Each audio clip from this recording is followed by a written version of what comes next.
How Not to Wake Up a Giant Princess by Dr. Atlas. One job. Private! The private jumped and saluted on instinct, while keeping his spear in his other hoof's grasp, trying his best to look alert and ready for anything, despite the fact that his head was in pain. Sir, yes sir! The pony next to him, his commander, pushed his hoof away and locked eyes with him. Care to tell me why you keep yawning on the way to your assignment, especially at this hour? The private stepped back and rubbed his eyes. Sorry, sir, it's just really early in the morning and... He was interrupted. It's only 4 in the morning, Private, the guard growled. First you can't keep your eyes open at night, now you can barely keep your eyes open in the morning. What kind of training did you go through, Private? Private looked back and forth, shrugging innocently. The weird kind, sir? The commander just rolled his eyes and continued down the corridor, the private following alongside. Sometimes I wonder what goes through your mind, Private. Makes me think that you can't handle this assignment. The private stood taller. I can handle this, sir. She's just another The commander cut him off. She isn't just another princess, Private. She's one of the 6 elements of harmony, and has more power than you could possibly imagine, especially at her size. The private sighed. I know, sir. Heard all about what she has done before, and how, important she is to Equestria. The guard eyed him. That's an understatement, Private. The private turned away, a bit confused by this. Sir, all I'm doing is waking her up. It doesn't sound difficult. You don't understand, Private. She's big. The private started to question his pony sports of choice to describe the purple princess. Yes, sir, I know she is. She's a princess. The commander looked slightly surprised. So you know what happened to her? Good. Still confused, the private asked, Wait, what happened to... Oof! The private was interrupted when his face made contact with the door, making him stagger back and rub his muzzle. The commander just shook his head at this and faced forward. We're here. Private looked up, noticing something. This is her room? He tilted his head, knowing that the doors to the bedrooms don't look like the double doors to the library. The guard glared at him. Don't you know what this is, Private? I mean, for Celestia's sake, we stand out here every night. Private slowly nodded his head. Then why are you asking this? The private started fidgeting. Well, wouldn't she be sleeping in her own room instead of the library? I mean, I can understand some ponies sleeping in here during the end of spring, but that's usually for the students and their finals, and last I remember, she isn't it. Son, this mare once worked as a librarian in a town out of ways, and before that she was a filly who was caught staying in this room longer than any other student in Canterlot at night, and now you're asking me why she's in here? Private started putting the pieces together, but some were still left out. I'm just wondering why she's sleeping in here is all. The guard decided he might as well explain that. For starters, her room's not big enough, and she was in here when it happened. The private cocked his head. When what happened? The commander face hoofed. Private, you just told me you knew what happened to her, so are you gonna keep asking questions, or are you gonna do your job? Private closed his eyes and opened the door, walking in with his head high. Sir, if I can handle one princess, then I can handle another? He stopped walking and stood still the second he opened his eyes, seeing a sight that he never knew was possible. The commander kept a straight face and stood next to him. Why the surprised face, Private? You said you can handle it, right? The private's jaw continued hanging, still having trouble comprehending what was lying in front of him. Sir? He slowly turned to the commander and pointed forward. How is she... I expect her to be in Celestia's quarters in an hour. Understand? Private slowly backed up. But, sir... Good. He turned around and started walking, seconds away from leaving the young stallion with the princess. Unfortunately, the private wanted an answer, so he ran back and yelled, Sir! Can I at least ask you something before I even try to wake up? He craned his head back to Twilight, cringing. Her? The commander crossed his forelegs and raised an eyebrow. If it involves the socks, I really have no idea why she kept them on when she came in here yesterday. My guess is that the mares can't handle the cold nights, so they wear those to keep warm. The private rapidly shook his head. No! That's not what I was going to ask. He looked back at her again, his eyes still trying to get used to it. Why is she... The commander remained calm and shrugged. Probably from reading too much. That might explain why she's still asleep. The private shook his helmet off. Sir, why is she so... She probably gets it from her mother's side, he answered, thinking that he was asking about her looks. I suggest not asking her, Private. Last time I checked, the captain made a poor sucker ask her out. Not only that, but I don't think guards, he said, poking the private's chest plate, especially the new ones, have a chance with her. It took a moment for him to realize what his commander was talking about, making him blush. Sir, I would never. Then stop wasting time and wake her up. I'll be waiting. The guard left the room, leaving the private all alone with Twilight.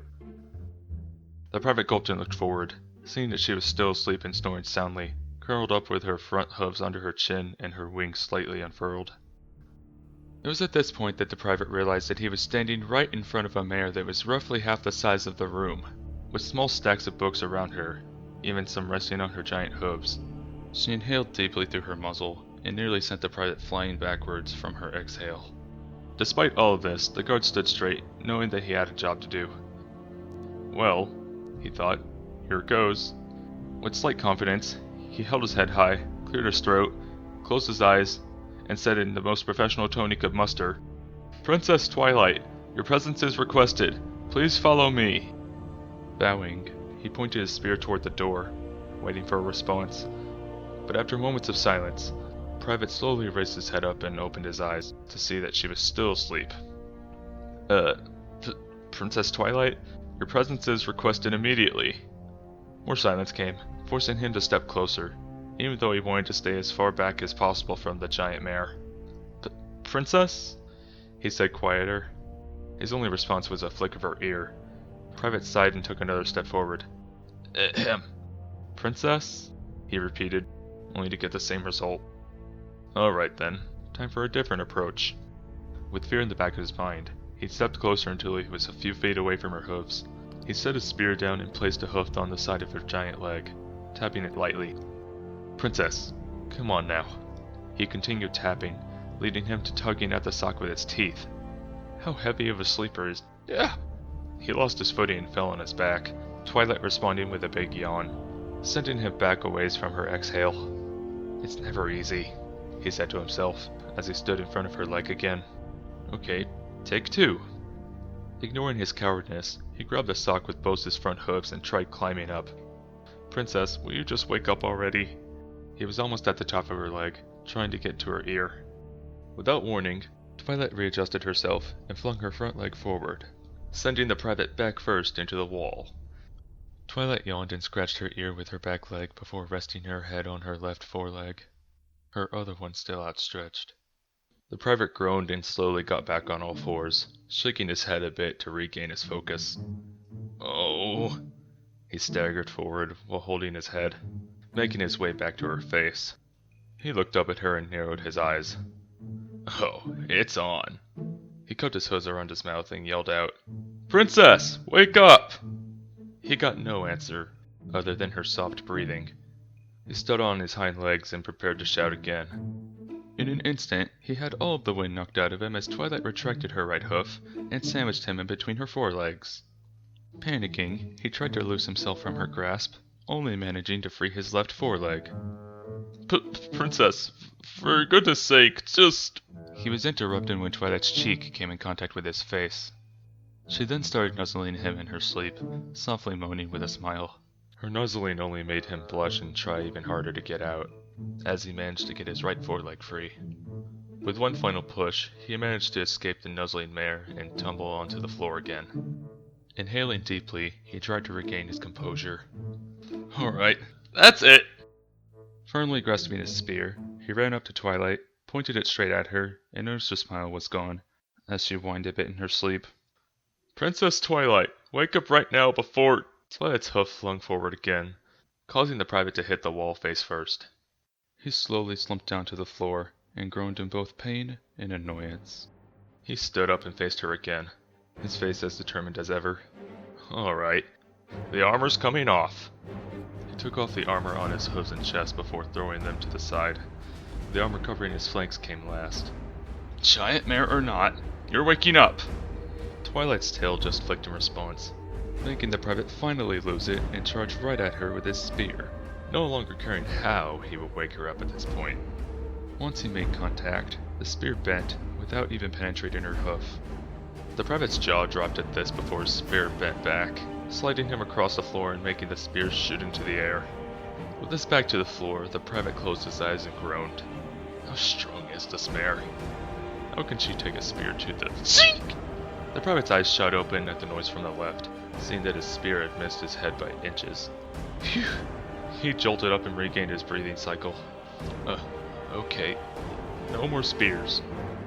He turned back to Twilight, seeing that the only thing he managed to pierce was her sock, with only a small hole to show. He sat on his haunches and rubbed his temples, trying to think of something to get this mare to open her eyes.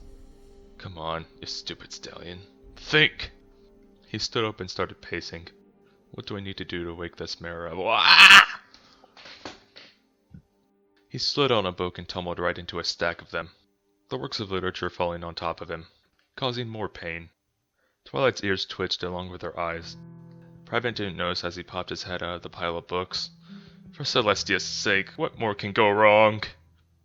Huh? The stallion froze, knowing that he had just made the biggest mistake of his life. His heart started pounding in his chest within seconds, knowing he would soon pay the price for knocking down her books. He slowly turned around to see her giant eyes opening. The private could even see his own terrified reflection in her bright violet eyes. What? She clenched her eyes and rubbed them, blinking them a couple times before her vision came into focus. Who knocked down my books? Those took forever to organize. Her own question was answered once she laid her eyes on the tiny guard, his body shaking. The guard and princess stared at each other, Twilight looking confused, while the private was paralyzed with fear. The mare broke the silence once she realized what was going on. Really? Twilight raised her head up in the air and narrowed her eyes. She's sending guards to do this right now. Is she really that lazy? The private's wide eyes continued to stare, trying to think of something that wouldn't cause him any more harm. Princess, I was just... He was interrupted. I mean, doesn't she know how early it is? Twilight asked in annoyance. He yawned, knowing it was still early. Almost 5 in the morning? He started fidgeting. Listen, I didn't mean to... The private yelped and sunk to the ground when Twilight raised her hoof and pointed to the doors. Go tell her that I'll be at normal size once I wake up again. Private started to calm down once he realized something. You don't care about... He was interrupted again. The only thing I care about right now is sleep. So if you would please... Her horn lit up as she opened the doors with her magic. The private looked at her, then the door, knowing that he still had a job to do. But my commander isn't going to be happy with me when he finds out I failed. He hung his head in shame. Failed? Twilight tilted her head, closing the doors. Failed what? Waking you up. That's an order that he sent me to... The private stopped talking when Twilight started snickering. What's so funny? Twilight stopped laughing and smiled. Guard, you realize this isn't really much of a mission. You're just waking me up. It's nothing too serious. But he told me that I have to take everything I do seriously. What would happen if I didn't wake you up in time? It'd be terrible, right? With a grin, Twilight shook her head.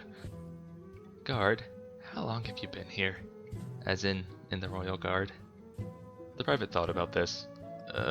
For about 2 months. I kinda thought it'd be cool to join the cause after seeing what they did during the Canterlot invasion. You know that was over a year ago, right? Private smiled nervously. Well, I kinda failed the training a couple times, but I've been going 2 months strong since I passed. 2 months? Twilight laid her head on the floor and turned around, facing away from him. Listen, how about you come back in about 5 hours? By then, I'll be up. Knowing that he couldn't take no for an answer, he ran up to her and stood in front of her face. But you need to go now. The commander ordered me to... Twilight opened her left eye. And the Princess of Friendship is ordering you to let her sleep. Don't make me pull rank now. The private stomped the ground. Princess, I can't fail my first mission. That would be... Twilight interrupted. Private, don't you see what they're doing to you right now? Private stepped back. What are you talking about? Who's doing what? Twilight rolled onto her back. The private almost fell from the thump that was made. Think about it. You're a new recruit. You haven't been here for that long. This is your first order. Of course you're going to take this seriously. And you said it was difficult? Yeah, it was difficult. You're the heaviest sleeper I've ever encountered.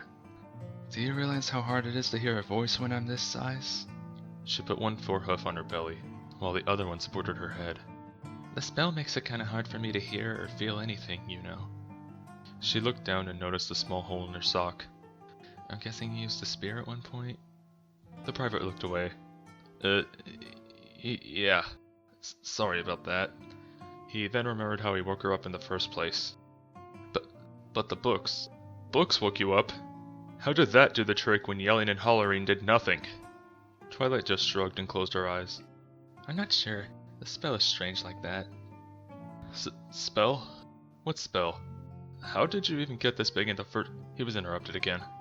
Look, what I'm trying to say is, this is nothing but some kind of rookie prank. Trust me, I've heard all about Shining having to go through the same stuff when he was a private. The private's eyes widened, not seeing Shining armor as a private like him. You mean Captain Shining? Twilight nodded. I'm pretty sure they'll be coming back here to see how you're doing. Then laugh. Then send you back to work. She laughed. I remember Shining trying to wake up Celestia, but her magic doesn't like to let that happen. She opened one eye and looked at Private. Have you done that yet? The Private shook his head. No, but the commander himself told me to do this. There's no way he'd... He was interrupted again. Hey, Private! 3 knocks came from the door. Twilight turning her head, while the Private only listened, since her oversized flank was blocking his view. Is the princess up yet? Outside the door, the guard snickered. You think he's worn himself out yet? Said another voice, followed by a snicker. He's probably tugging at her socks, said another, laughing. You made sure to act serious about this, right? Another laugh came. I could see the fear in his eyes. It was pretty hard to keep a straight face the whole time. I'll tell you that much. Twilight turned back to the private, with an expression on her face that screamed, I told you so. In reaction to this, the private slumped down on the floor. But it was an order, he muttered. Twilight smiled and whispered, Here, I have an idea. She glanced over at the armor he had laid on the floor. That's your helmet and armor, right? Twilight asked, as she levitated the armor over to him. Private raised an eyebrow. Yeah, why do you ask? Twilight smiled before opening her mouth and throwing his helmet inside, snapping her mouth shut and closing her eyes. Stay behind me and keep quiet. The private's jaw dropped once again. Hey, do you know how hard that is to replace? Shh, this is gonna be great. She turned around again, her back facing him as she curled up to the same position she was in to start with. She closed her eyes and propped her head up with her forelegs. Just you wait. The private wanted to object, but after hearing everything she was saying and the voices outside, he was sure this was probably just a trick, so he sighed and sat down, waiting. 3 more knocks came. Private, come on now. The doors burst open, and 3 guards entered, one of which was the commander. It's time that you... Private? The 3 of them looked around. Huh, where'd he go? Asked a guard with a blue coat. The commander kept a straight face. He's probably hiding, knowing he failed his... assignment. He snickered, while the private narrowed his eyes. It didn't take long for them to notice the armor next to Twilight. Ain't that his? The brown one held up the chest plate, tilting his head. The commander nodded while Twilight began to open her eyes. Looks about his size. Same with the shoes and the flank covers. Everything's here except the helmet. Well, if his armor's next to her, then where's... He was interrupted. Good morning, guards. All 3 of them yelped as Twilight raised her head. What brings you 3 here? Don't you know that I need sleep? Princess, The commander stood straight while the ponies behind him stood back. Have you seen a pony come in here, a little smaller than me, with a white coat and messy black mane? Twilight rubbed her chin. Sounds unoriginal, but I've been sleeping here up until you 3 came in. Twilight paused and held a hoof up to her mouth. Huh, that's strange. What is? One guard asked. You mean the armor next to you? Because we're wondering why. Twilight shook her head. No, it's not that. It's... She opened her mouth wide enough for them to see her pulling out something that made them look on in shock and horror. She pulled the helmet out of her mouth, raising an eyebrow. Huh. How'd this get here? She dropped out on the floor in front of the guards, one of them yelping and hiding behind the commander. The commander started shaking. What? How did you... Is he... Twilight looked at the pile of armor in front of her. Weird. There's more things here, and for some reason, my stomach feels a little full too. She smacked her lips while the guards started to realize what they thought had happened to the private. Come to think of it, I kinda left a pretty good taste in my mouth as well. Almost makes me want more. Her eyes continued to wander until her gaze locked on the three of them, her eyes half closed. Say, you guys wouldn't happen to know where I can find any more of this? She lowered her head down, her face mere inches from them. Would you? The commander continued shaking, while the other two guards started backing up. Did you eat? One of the guards blurted out. Every guard for himself! Fleeing from the room, followed by the other one, leaving the commander with the giant mare. All it took was Twilight raising an eyebrow for him to scream and hightail it out of there as well. She waited until they all ran out of the room before she burst out laughing, covering her eyes with her foreleg. The private walked around her and looked ahead, seeing that they even shut the doors. Wow, I had no idea the commander could scream like that. He sounded like a little filly. He smiled, but was still worried. Do you think they'll be okay? Twilight calmed down and rolled her eyes. They'll probably complain to Princess Celestia and tell her to come here herself. In the meantime, she yawned and laid her chin on her hooves. I might as well get some shut-eye before she shows up. He yawned as well, realizing it was still only 5 in the morning. Yeah, right. He started fidgeting. Hey, do you mind if I stay here? At least until they get back? Twilight closed her eyes. I don't mind. Just make sure to wake me up before she gets here, alright? She smiled, hoping he would take that as a joke. Normally, he would have taken it seriously, but after everything that had just happened, he just smiled and grabbed his armor, putting everything on except his helmet, when he saw the bite mark she had left, making it unwearable. Yes, well, sleep tight, I guess? Wait, you still haven't explained to me why you're so big. Twilight opened one eye, knowing the perfect answer. It's magic. I don't need to explain anything. The private sat down and sighed, thinking that he would never know. Well, I guess that's good enough. That, and these socks are charmed to make any pony who wears them grow to this size. He looked up. Wait, what? Nothing.